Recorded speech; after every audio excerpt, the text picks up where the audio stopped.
La clé du bin drill est ici, dans notre assemblage modulaire utilisable dans les bennes, les silos et les cuves de toutes formes et tailles.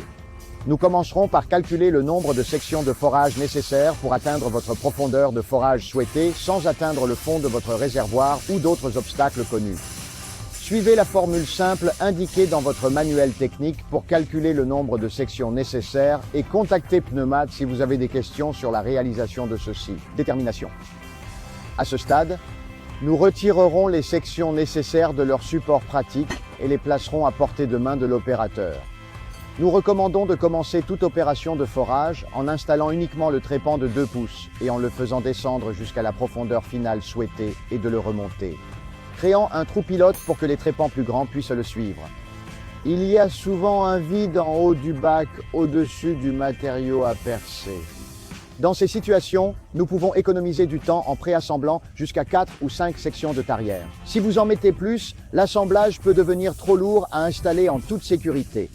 Faites glisser les sections de tarière ensemble et fixez-les solidement avec les boulons et écrous de grade A de 2 pouces.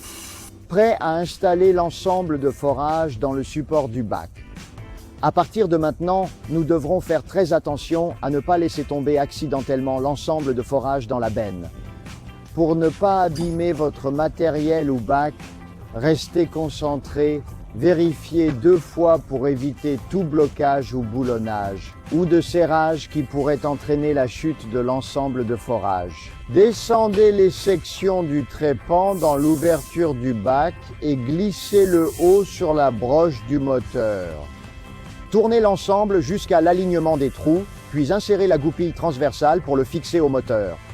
Cette connexion fixe entre le train de forage et le support de la trémie peut causer un problème si le matériau tombe brusquement contre l'ensemble dans la trémie, ce qui pourrait provoquer l'unité entière bouge de façon inattendue.